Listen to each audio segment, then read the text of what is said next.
Good evening, everyone, and welcome to OET Listening Prowess, the OET Listening Live. I hope you're all super excited for this live, and we saw your participation in the previous lives, and we're so happy to see that. So tonight, what we're going to do is we're going to have a look at part B of the listening. So in the previous lives, we did extract 1 and extract 2 of part A. So tonight we'll be doing part B, the 6 questions. But before that, let me see who will have joined. Good evening, everyone. You're all joining. I know you're all joining. I'm so happy to see you all here. How are you all doing? How was your day? It was a working day. So tell me, how was your day? So how did your practice go? It's been a few days since we met, right? So how did your practice go? How was it? Are you all practicing all the 4 subtests? And how was your listening practice going? Let me know in the comments. And from now on, I'll be coming on every Saturday and every Wednesday at 8 p.m. with OET Listening Prowess, the OET Listening Live, to help you with your listening. I'll be coming with questions, and we'll be doing those questions. We'll be discussing them, and we'll be finding the answers, and we'll be doing it together. Okay? So it would be a great practice for you. It would be a great practice session for you, a practical session for you. Okay, so let me tell you about, you all know about part B, but let me explain that in detail. Part B has got 6 questions, question number 25 to 30. Okay, question number 25 to 30 is part B. And you have 45 seconds, you'll hear an audio, and after each audio, you'll be given 15 seconds to read the questions below that.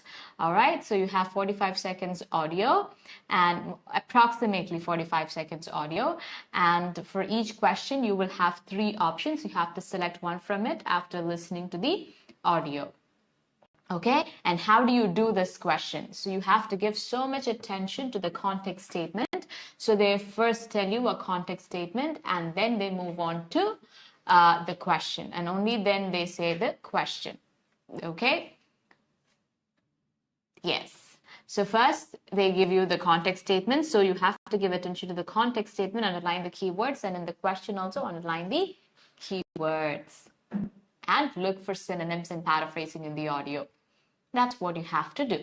That's how you do it. And the audios that you hear would be about a training session or the briefings or discussion between a patient and a doctor, discussion between colleagues and everyone.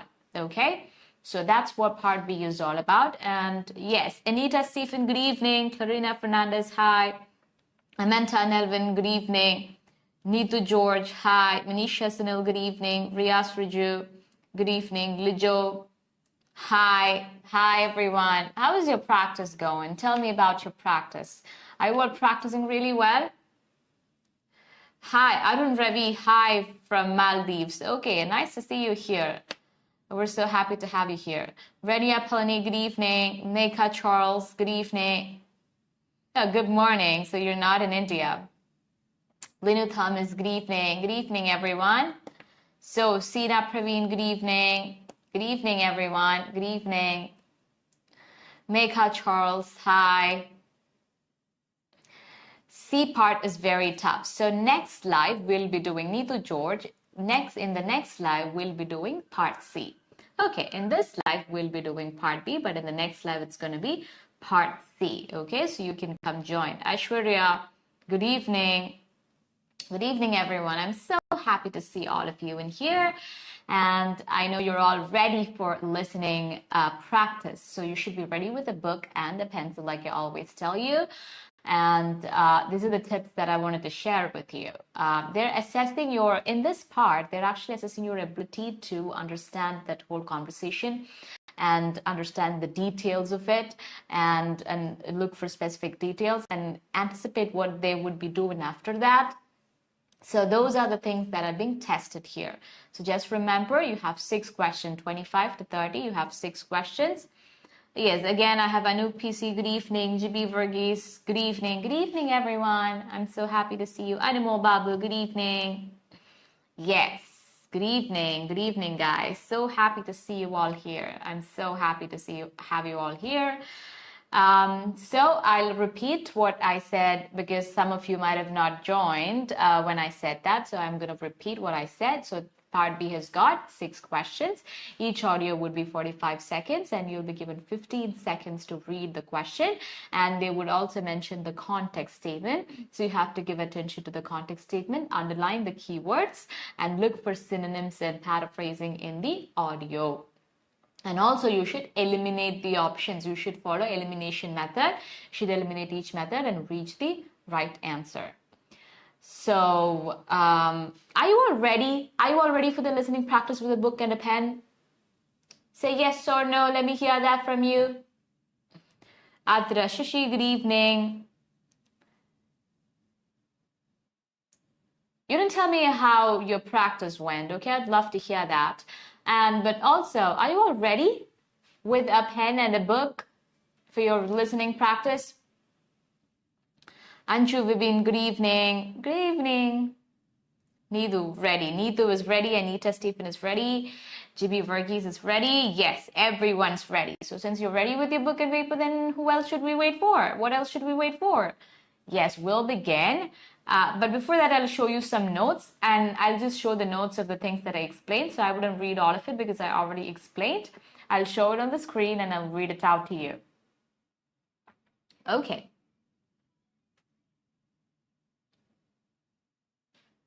I'll show it on the screen now and you'll be able to see it. So it starts with OET listening part B format. Okay, it starts with the format. The format is the same as what I explained.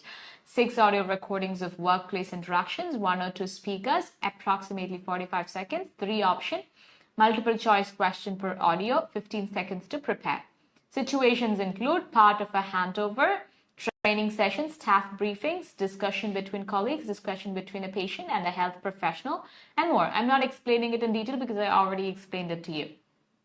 Next one. It is assessing your ability to understand common workplace interactions, list for gist or main idea of an interaction, listen for specific details, identify speaker's purpose, why they are saying what they are saying, attitude and opinion, and listener's course of action. What will they do as a result of this interaction? Give attention to the context statement and look for synonyms and paraphrasing. That's all that you have to keep in your mind. What you have to keep in your mind is underline the keywords and look for synonyms and paraphrasing, and always give attention to the context statement. And the audio that I'm going to play, so that is 25 to 30, for one question, part of an answer is said in the beginning, okay, of the audio. I think it is for question number 28. I'm telling you this ahead so that you wouldn't make a mistake there. You would be aware of it. You already know it. I don't want you to make a mistake there. So even after saying it, some of you might make a mistake, but that's okay. Everybody makes mistakes, but try not to make a mistake there. So when you hear the audio, half of the information, I think for 28th question or something, half of the question answer would be said first during the initial part of the audio, and the remaining part would be said towards the end of the audio. So what happens is, while you're listening to the audio, when the audio starts, we wouldn't give much attention to the initial part.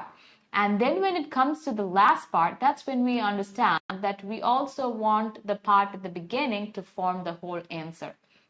So then that answer goes wrong. So that can also happen in your part B sessions, okay? You would see half of the answer at the beginning of the audio and some half at the end. So always be very attentive when you're listening to the audio. All right, so shall we begin? Shall we begin playing the audio? Yes.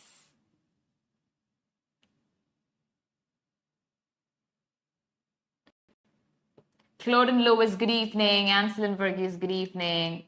Nega Charles is ready. Lijo is ready. Everyone's ready. Yes, so I'll play the audio now and you will be able to answer it.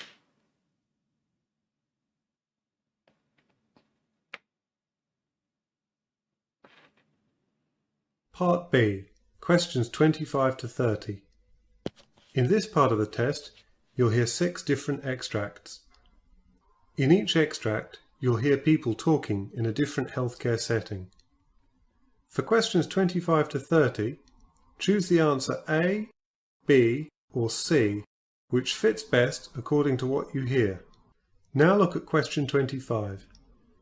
You hear a discussion between a nurse and a physician explaining about ingredients used in a vaccine. Now, read the question.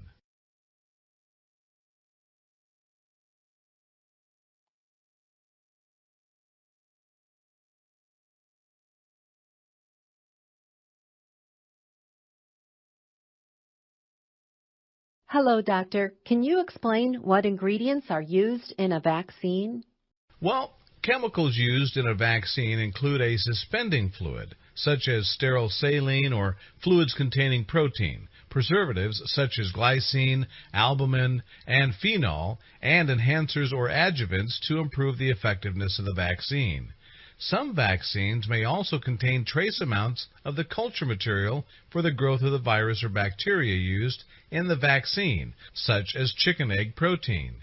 Even trace amount chemicals added to vaccines to deactivate a bacteria or virus and stabilize the vaccine and to keep the vaccine potent over time.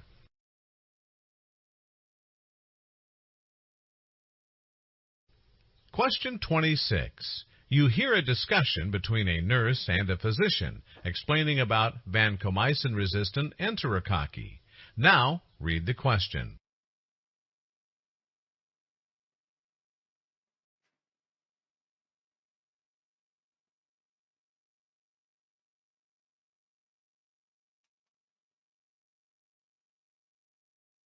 Hello, doctor. What are vancomycin-resistant enterococci?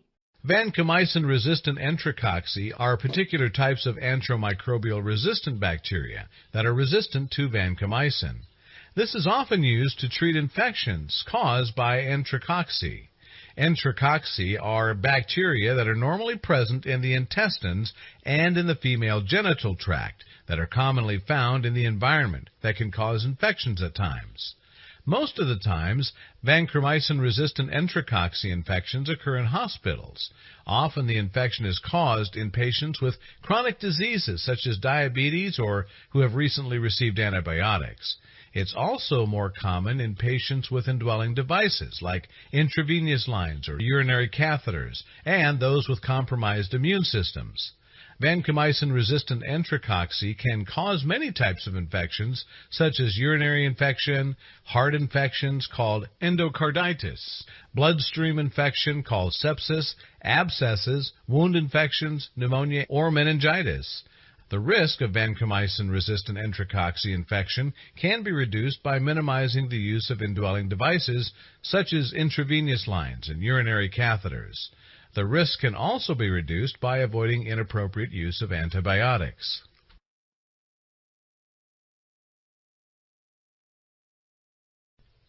Question 27. You hear a discussion between a nurse and a physician explaining about the causes of 𝐬𝐶𝐵 hemorrhagic fever. Now, read the question.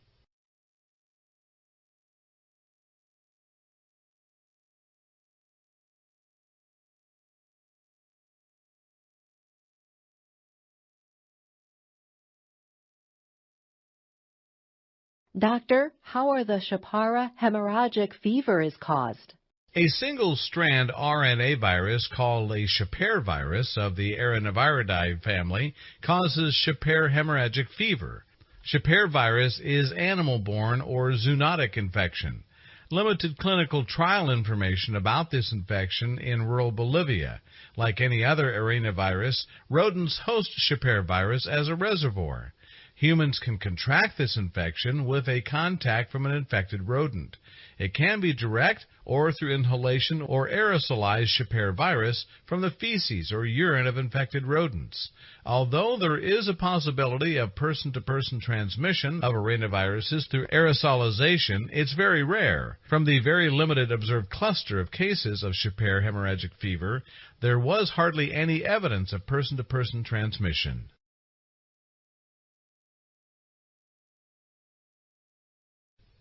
Question 28. You hear a dialogue between two physicians discussing about toniasis. Now, read the question.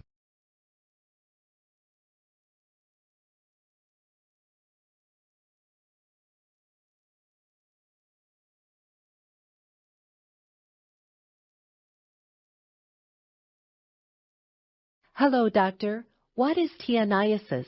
Toniasis is a parasitic infection caused by the tapeworm species pork tapeworm, or Taenia solium, beef tapeworm, or Taenia saginata, and Asian tapeworm, or Taenia asiatica. Typically, people become infected with these tapeworms by eating raw or undercooked pork or beef. Often, individuals with toniasis infection may not know they have an infection because symptoms are non-existent or mild. Especially pork tapeworm infections can result in cysticercosis, a disease that can cause seizures.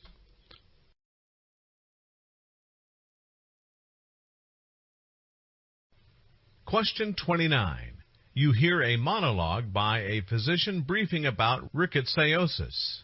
Now, read the question.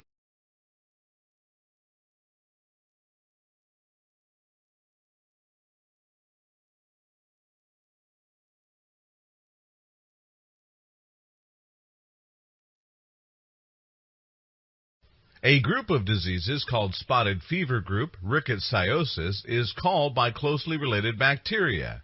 Through the bite of infected ticks and mites, these bacteria spread to people. The most severe and commonly reported spotted fever group rickettsiosis is in the Rocky Mountain spotted fever. Other causes of spotted fever group rickettsiosis in the U.S. include Rickettsia parkeri rickettsiosis, caused by R. parkeri, rickettsial pox, caused by Rickettsia akari, Pacific Coast tick fever, caused by Rickettsia philippi.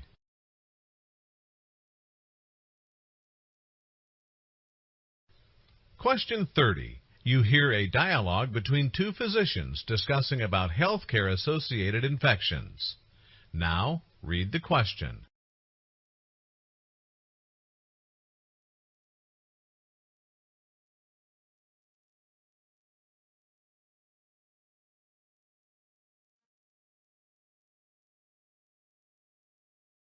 Doctor, what is the cause healthcare-associated infections? Different types of healthcare-associated infections, including pneumonia, wound, bloodstream infections, or surgical site infections, and meningitis caused by Klebsiella, is a type of gram-negative bacteria. Increasingly, Klebsiella bacteria have developed antimicrobial resistance, and very recently, it has developed to the antibiotics called carbapenems. Normally, Klebsiella bacteria are found in the intestines, where they do not cause any disease. They are also found in feces. Commonly, Klebsiella infections occur among sick patients in healthcare settings, patients whose care needs devices such as ventilators or intravenous catheters. Moreover, patients taking long courses of certain antibiotics are at high risk for Klebsiella infections.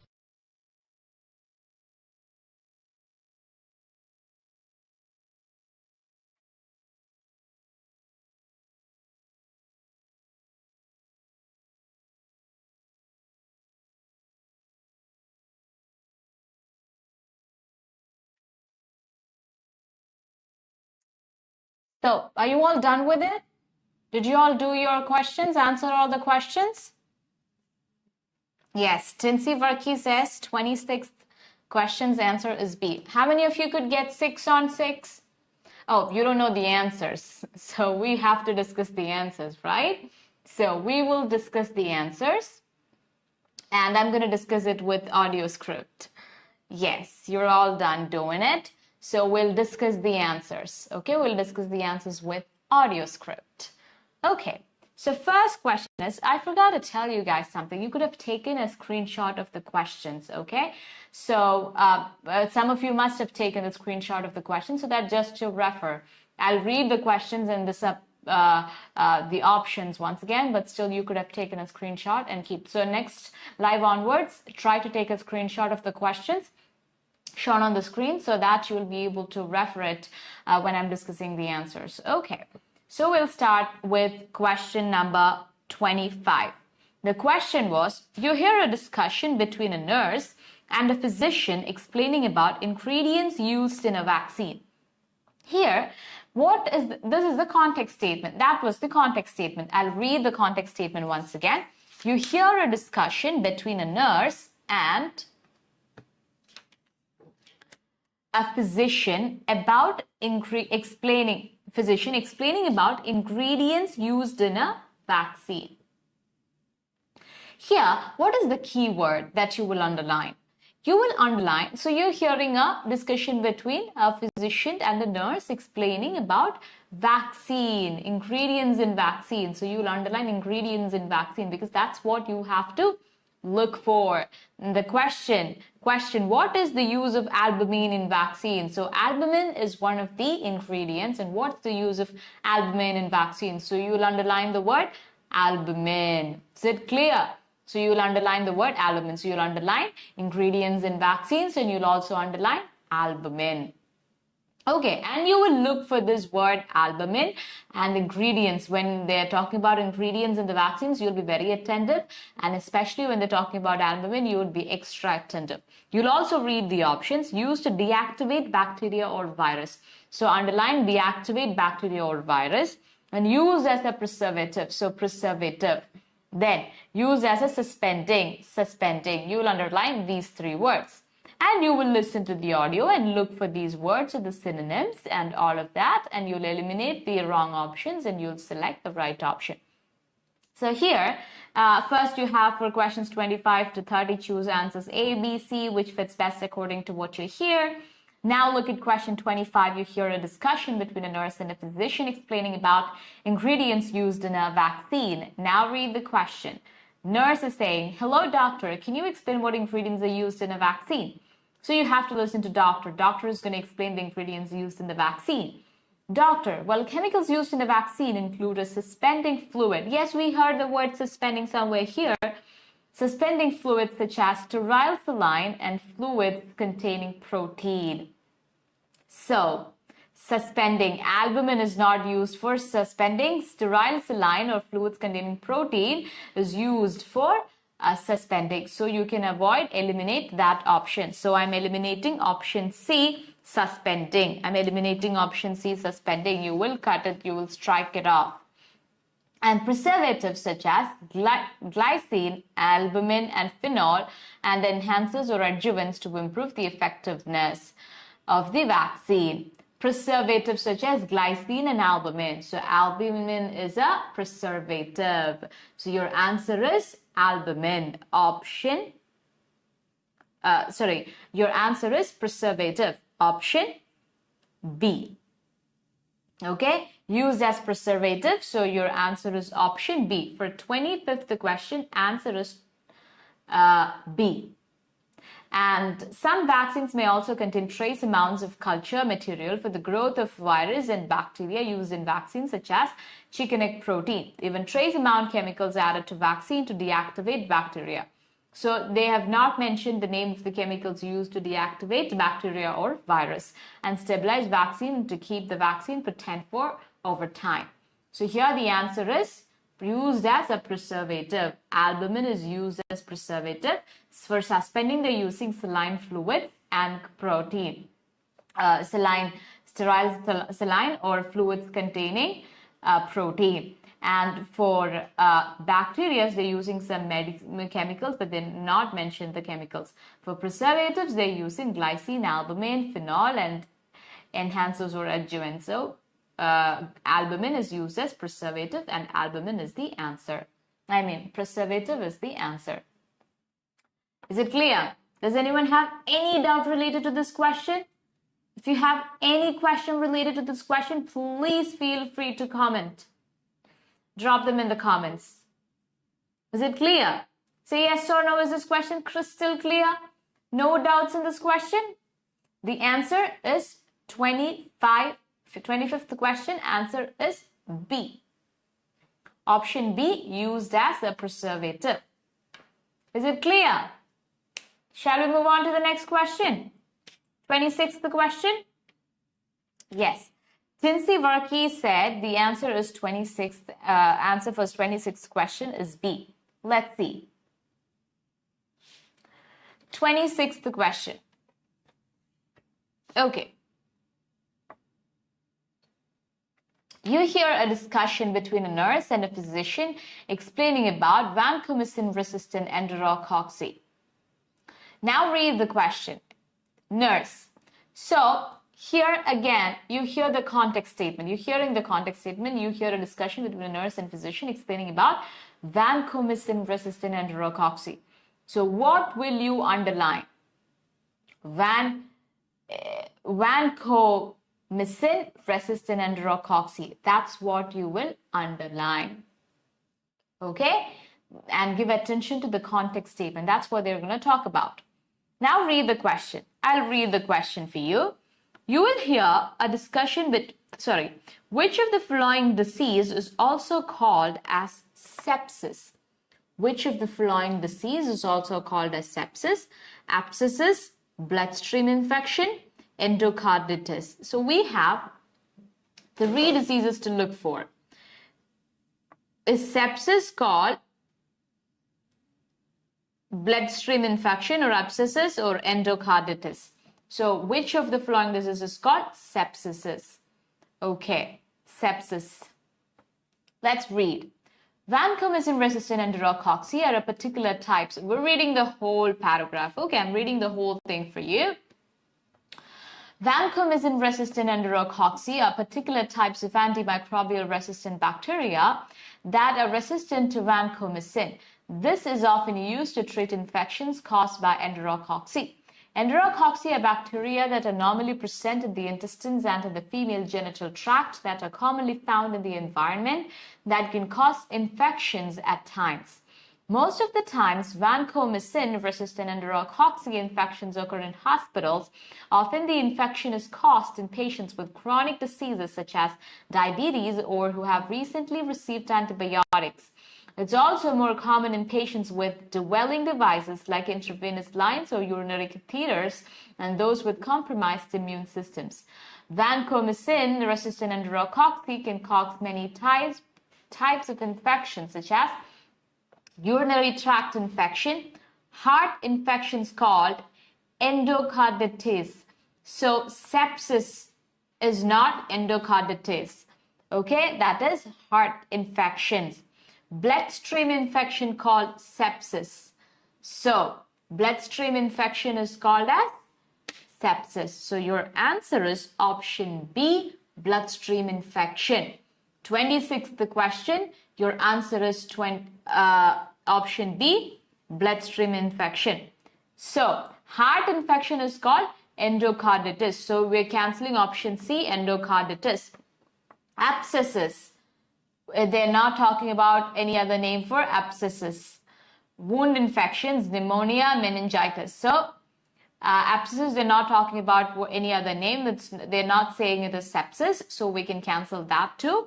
They're clearly saying bloodstream infection called sepsis. So your answer is bloodstream infection, option B. So 26th question, the answer is option B. Is it clear? Everyone, if you have any question, if anyone has any question, please feel free to drop them in the comments. I will explain it once again or I'll make it clear to you. If you want me to read the question once again, or if you want to hear the question once again, or if you want any more explanation for this, you can ask me. Just feel free. No one's going to think anything about you. All right?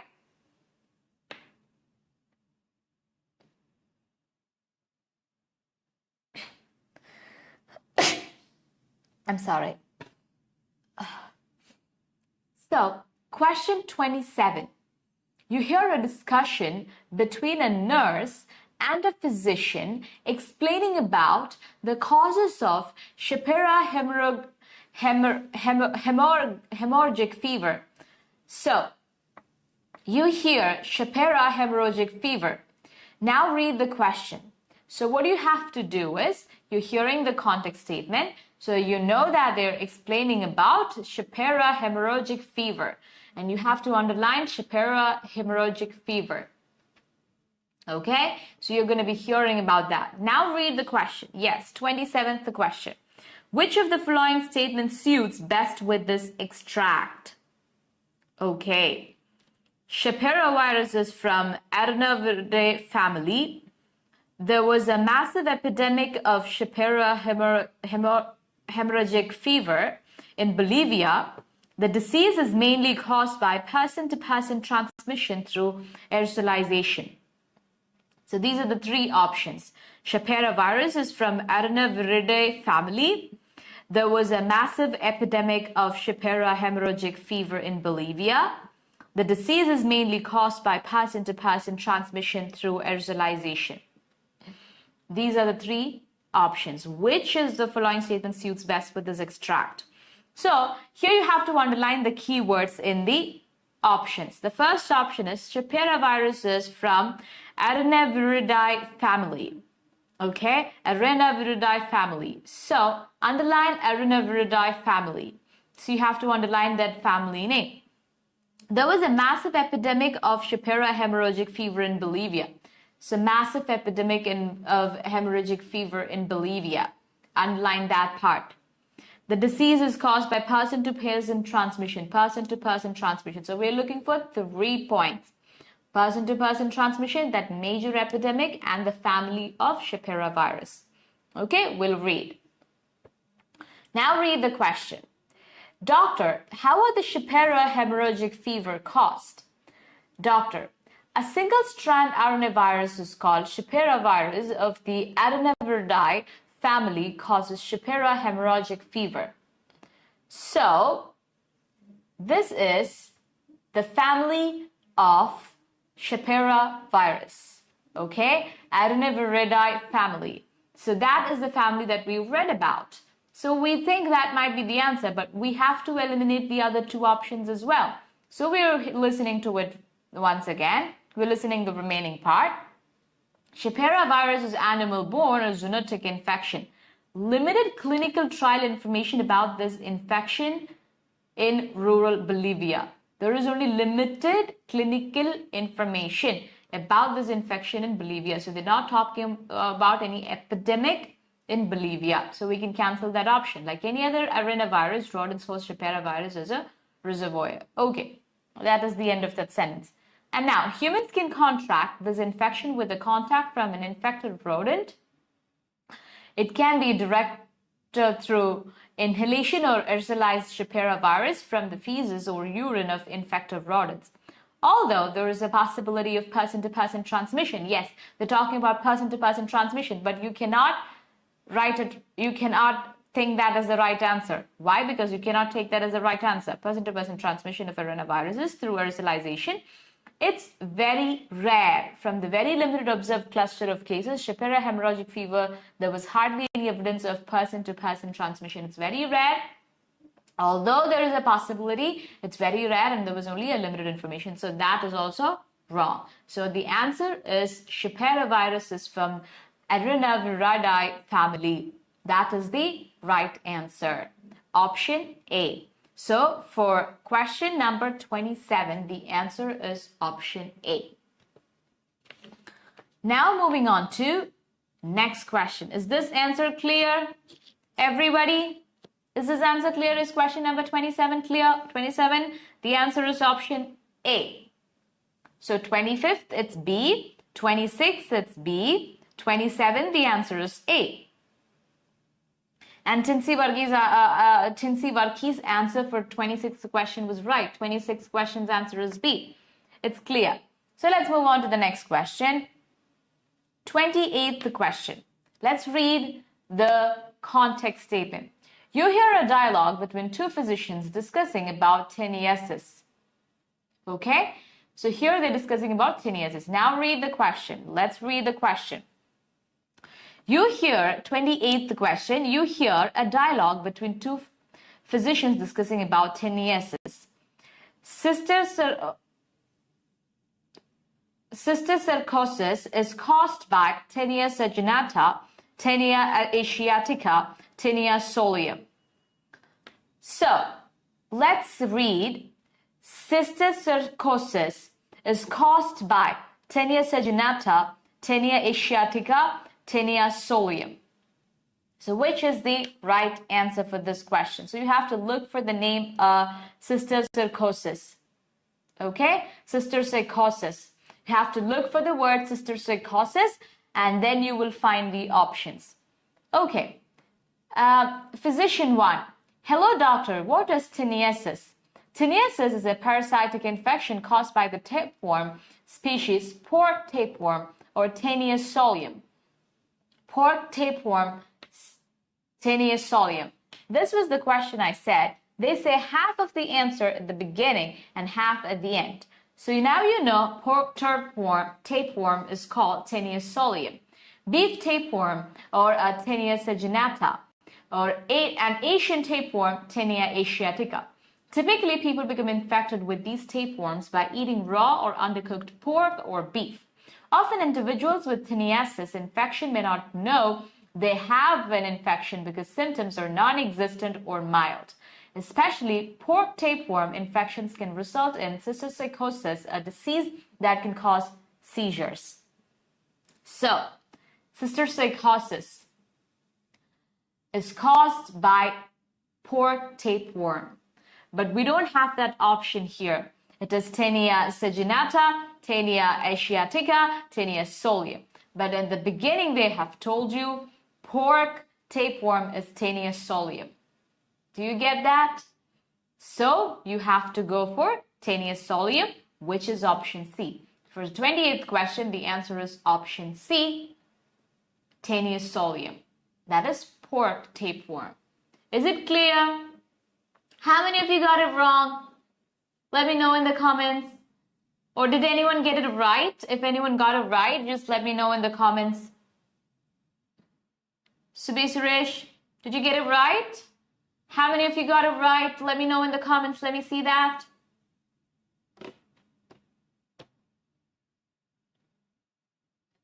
Okay. Okay, let's move on to the next question. Wrong. Arun Ravi, it's wrong. Okay, no problem.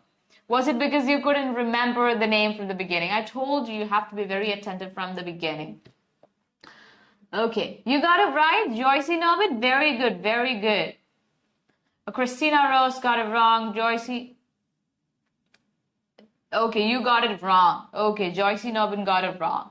Okay, it's okay because it was a difficult question. Now you understood why the answer became Taenia solium, why the answer is option C. 28th answer is option C. And this was the reason why it went wrong for you. Okay. Next question. GB Varghese, it's wrong. So most of you got it wrong. It's okay.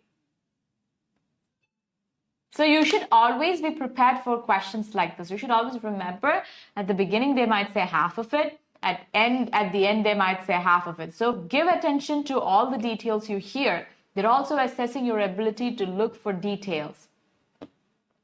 Question number 29. You hear a monologue by a physician briefing about rickettsiosis. Now read the question. So they're going to talk about rickettsiosis. Neither George, everybody got it wrong. Okay, it's okay, it's okay, it's okay. Okay, so now you got it. You understood why it went wrong and how and what to look for in part B. Questions, all right? Yes. Question number 29, you hear a monologue about rickettsiosis. So we'll read rickettsiosis. So rickettsial pox is caused by Rickettsia 𝐻𝐬𝐬, Rickettsia philippi, Rickettsia parker. Let's see that.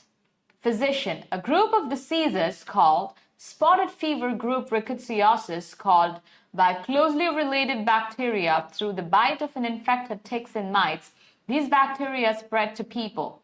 The most severe and commonly reported spotted fever group rickettsiosis in the Rocky Mountains, spotted fever, other causes of spotted fever group rickettsiosis in the U.S. include Rickettsia parkeri rickettsiosis caused by R. pickeri. Let's see Rickettsia parkeri. So we have Rickettsia parker causes rickettsiosis. We are looking for rickettsial pox. Rickettsial pox is caused by what? Rickettsial pox caused by Rickettsia 𝐻𝐬𝐬. Rickettsia 𝐻𝐬𝐬 is option A. So the answer is option A. Okay. Now, but we have to cancel option B and option C. Rickettsia and Pacific caustic fever is caused by Rickettsia philippi. That is caused by Rickettsia. Rickettsia philippi is causing cause fever, so we're eliminating option B. Okay, Rickettsia Parker. We're eliminating that because they're not talking about it. Is it clear? Yes. Okay. So for 20th question, a lot of you got it wrong. And let's see. Yes, the answer is option A. 29th question, the answer is option A. Rickettsia acari. Okay? Is it clear? Okay. Let's move on to 30th question.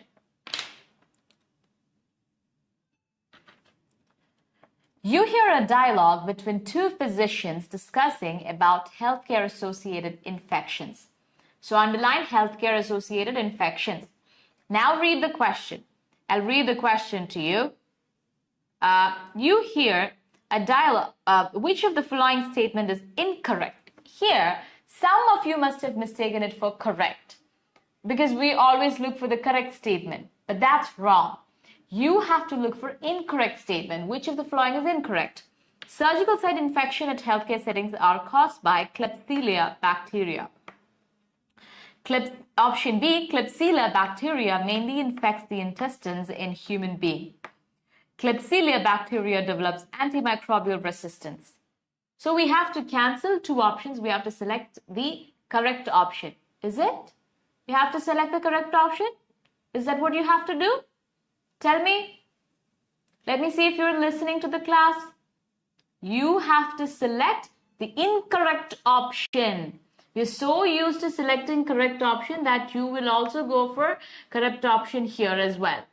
And that is wrong. You'll go for correct option in here as well, and that's wrong. You have to go for incorrect option. That is the question. So read the question very carefully and underline the keywords. Okay, that is very important. Okay. Incorrect statement. Yes, incorrect statement. Let's read. So we need to eliminate two options and we need to find the right answer. Doctor, what is the cause of healthcare-associated infections? Physician 2. Different types of healthcare-associated infections, including pneumonia, wound, bloodstream infections, or surgical site infections, and meningitis caused by Klebsiella. So they're saying surgical site infections and meningitis caused by Klebsiella. That was option A. Surgical site infection and healthcare settings are caused by Klebsiella bacteria. That is option A. And that is what they're saying. Surgical site infections are caused by Klebsiella virus, Klebsiella bacteria. Right? It's a bacteria. Yes, it's a bacteria. So some of you might put it right, might mark that option thinking that they were asking for correct. You hear something related to it and you mark it. You're wrong. Okay, so you will eliminate it. That is correct. So we are eliminating that option. Option A is eliminated. Okay. Klebsiella bacteria have developed antimicrobial resistance. They're also talking about Klebsiella bacteria develops antimicrobial resistance. That is also correct. So we're cancelling option C. Now they're saying normally Klebsiella bacteria are found in the intestines where they do not cause any disease. They're normally found in the intestines where they do not cause any disease. So the option B is Klebsiella bacteria mainly infects the intestines in human beings. So that is incorrect, right? So our answer is option C. Is it clear? They're also found in the feces commonly. Klebsiella infections occur among sick patients in healthcare settings, patients whose care needs devices such as ventilators or intravenous catheters. Moreover, patients taking long courses of certain antibiotics are at high risk for Klebsiella infections. Okay, and that is the end of part B. Okay, so this is what your part B is all about. These are the questions in part B. These are the types of questions you can expect in part B.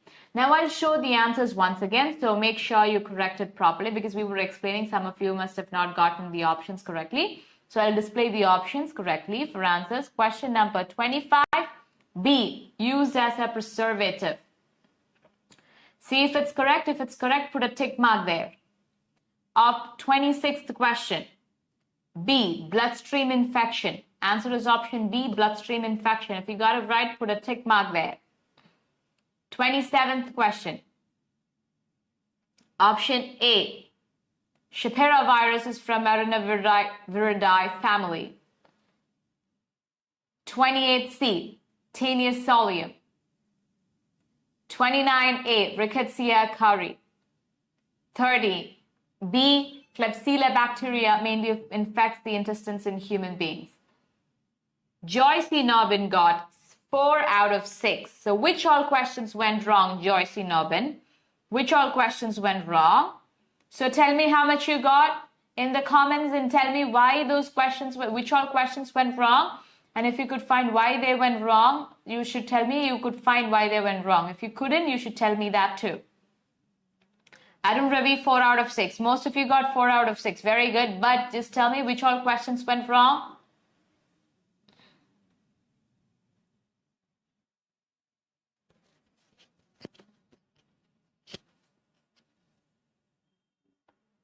'27 and 28. Okay, 28 I can understand. It was a bit confusing. What happened to 27? Okay. You might have written option B. What was the option you wrote for 27? Neetu George, what was the option you wrote for 27? The disease is mainly caused by, is that the option you wrote? Arun Ravi, 28 and 30. So 28, I can understand all of you got it wrong. Many of you got it wrong because of that. I explained the reason for that. 30th question. 30th question, why did you get it wrong, Ravi? Arun Ravi? Arun Ravi, tell me, why did your 30th question go wrong? Because of correct and incorrect. Most probably because of that. Okay. So, are you all done putting your marks here? If there is anyone more to put their marks here, just please comment. We'll discuss like which all questions are going wrong for most students. Okay.